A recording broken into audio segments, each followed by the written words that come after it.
Olá, pessoal. Vamos continuar com a nossa leitura do livro O que Jesus diria, do autor Tony Cook. Hoje vamos entrar na parte 2, intitulado Três coisas que Jesus diz a todas as igrejas. Jesus repetiu três afirmações específicas a cada uma das 7 igrejas. Mas antes de explorá-las, é bom observar a natureza geral do que Jesus ensinou nos 4 evangelhos. Tudo o que Jesus disse às igrejas da Ásia Menor está baseado no fundamento do seu ensinamento em Mateus, Marcos, Lucas e João, especificamente a grande comissão: evangelizar e fazer discípulos. E o grande mandamento: amar a Deus, amar ao próximo. Quando Jesus falou às 7 igrejas, não tentou repetir as instruções e diretrizes abrangentes que ele ministrou durante seu ministério terreno. Entretanto, a natureza continua e eterna de tudo de que Jesus ensinou é revelada na sua afirmação. Passará o céu e a terra, mas as minhas palavras não passarão. Mateus 24, verso 35. Os atletas podem pensar nas cartas às 7 igrejas como aquele momento rápido com o treinador durante um breve intervalo no meio do jogo. O treinador já ensinou inúmeras lições durante a pré-temporada e todas as práticas necessárias para o jogo. Durante o intervalo, ele não tenta repetir aqueles princípios importantes, mas apenas menciona alguns pontos principais, ideias organizadas de maneira única que os ajudarão naquele exato momento do jogo. É por isso que é importante estudar tudo que Jesus ensinou nos evangelhos e nas cartas às 7 igrejas. Os evangelhos nos dão um panorama abrangente dos ensinamentos de Jesus, ao passo que as cartas às 7 igrejas oferecem instruções focadas como um raio laser para essas congregações específicas naquele dado momento da história. Mais tarde, veremos os problemas únicos e individualizados que as igrejas estavam enfrentando quando Jesus se dirigiu a elas, mas agora vamos explorar as declarações que Jesus fez a cada uma das 7 congregações.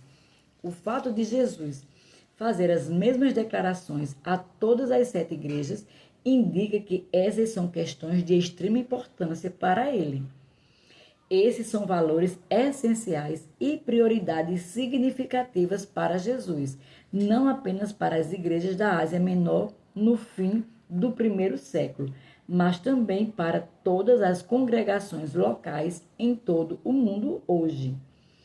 Quais são as 3 coisas que Jesus disse a cada grupo de cristãos?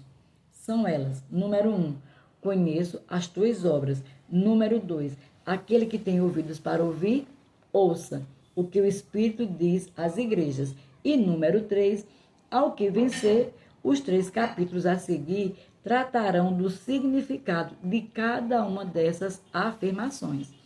Dessas 3 afirmações. Capítulo 4. Conheço as tuas obras. E eis que venho sem demora, e comigo está o galardão que tenho para retribuir a cada um segundo as suas obras. Apocalipse 22, verso 12. Considere a repetição consistente dessa ideia com relação às diferentes igrejas. Éfeso. Conheço as tuas obras, tanto o teu labor como a tua perseverança, e que não podes suportar homens maus. Apocalipse, capítulo 2, verso 2. Esmirna, conheço as tuas obras e tribulação e pobreza, mas tu és rico. Apocalipse 2, verso 9. Pérgamo, conheço as tuas obras e onde habitas, que é onde está o trono de Satanás. Apocalipse 2, 13. Tiatira, conheço as tuas obras, o teu amor, a tua fé, o teu serviço, a tua perseverança e as tuas últimas obras, mais numerosas do que as primeiras. Apocalipse 2, 19. Sardes, conheço as tuas obras, que tens nome de que vives e estás morto. Apocalipse 3, 11. Filadélfia, conheço as tuas obras, eis que tenho posto diante de ti uma porta aberta, a qual ninguém pode fechar. Apocalipse 3:8.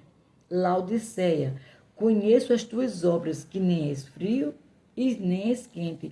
Apocalipse 3:15. Quer uma congregação local estivesse indo bem ou não, independentemente das suas circunstâncias, Jesus quis que cada congregação soubesse que ele sabia o que elas estavam fazendo, ele conhecia as obras delas. Na verdade, a palavra grega usada aqui é oida, que significa conhecer em primeira mão, por observação e inspeção. Em outras palavras, Jesus não havia simplesmente ouvido relatos aleatórios sobre como as igrejas estavam indo. Em vez disso, ele sabia exatamente que situações estavam acontecendo em cada uma delas. Isso nos lembra uma verdade muito séria. E não há criatura que não seja manifesta na sua presença. Pelo contrário, todas as coisas estão descobertas e patentes aos olhos daquele a quem temos de prestar contas. Hebreus 4:13. Kate Trump é um amigo que ama o grego e o hebraico bíblico e ensina em seminários sobre os dois idiomas. Ele compartilhou o seguinte comigo com relação a essa palavra. Oída se refere a conhecer alguma coisa por meio da observação atenta. Está no mesmo domínio semântico da palavra grega que significa ver. Costumamos dizer, eu o conheço tão bem que posso ver através dele.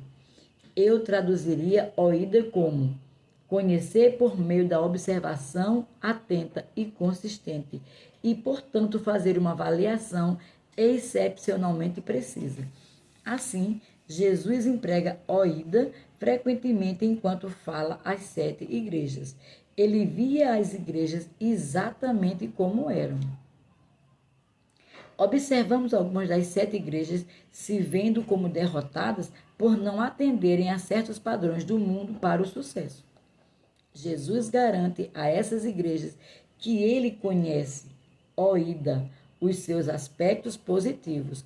Outras igrejas se viam falsamente como tendo alcançado a conquista máxima, mas Jesus procura trazer essas igrejas de volta para a realidade para que possa edificá-la novamente sobre o fundamento melhor. A igreja de Sardes tinha uma reputação, ela tinha aparência de estar viva.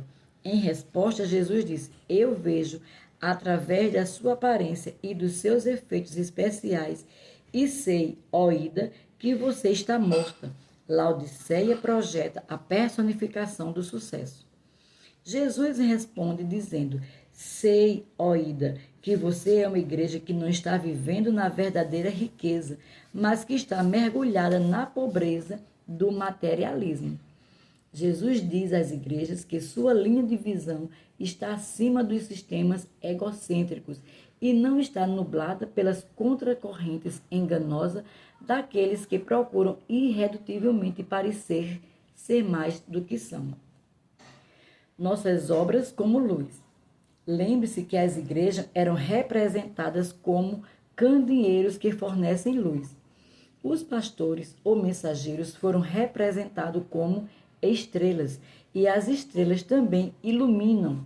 Faz todo sentido que Jesus diga aos cristãos para se envolverem com boas obras, porque essa é uma maneira significativa de a igreja deixar a sua luz brilhar.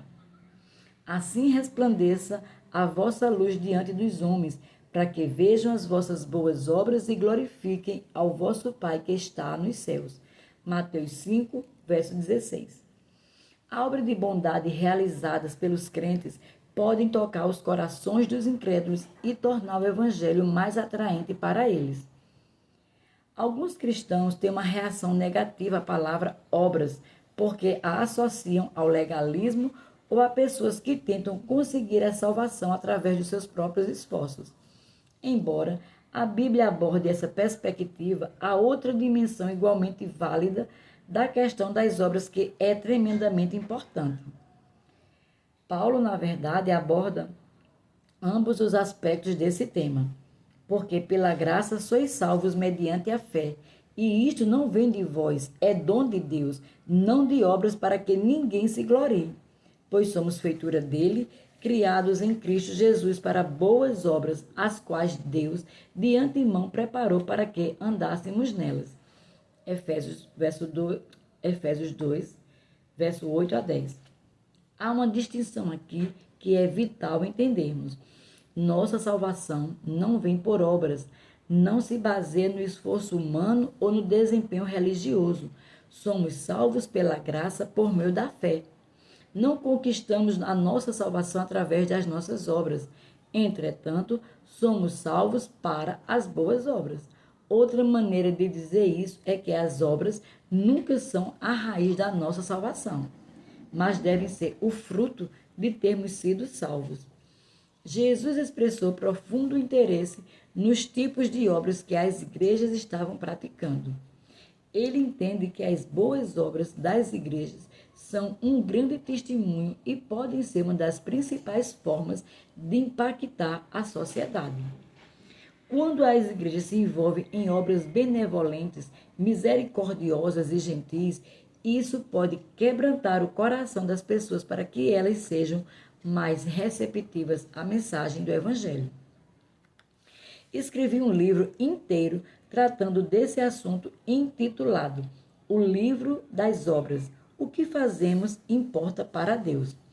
Embora eu não vá tentar repetir todo o conteúdo dele aqui, é importante saber que o Novo Testamento está cheio de admoestações sobre a importância das nossas obras aqui na Terra.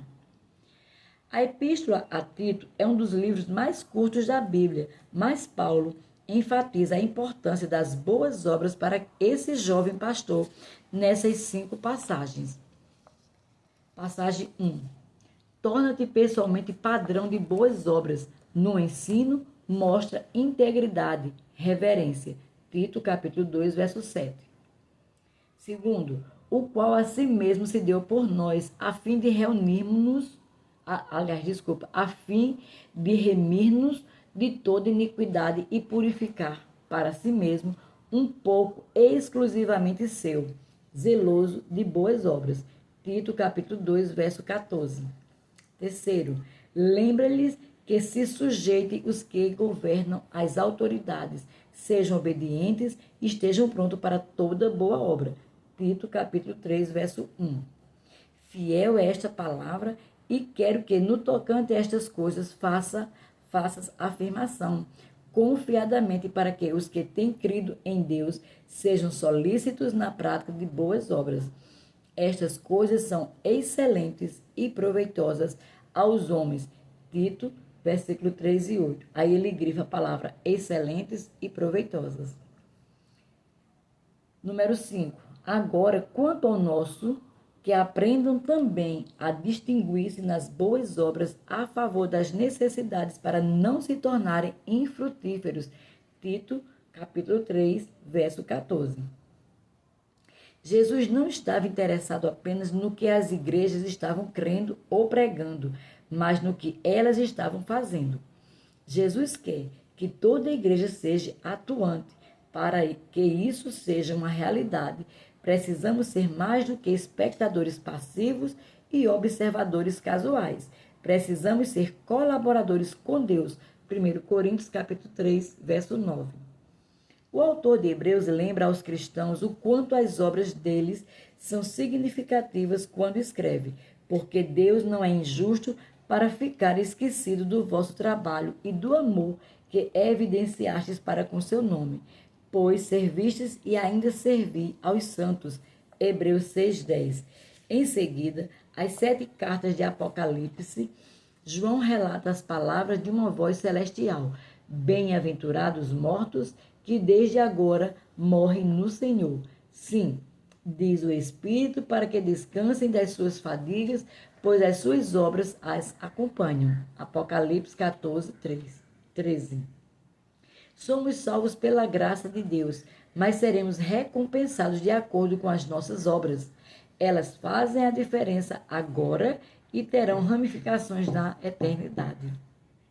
Oração. Senhor, Sei que não sou salvo pelas minhas obras ou pelo meu desempenho.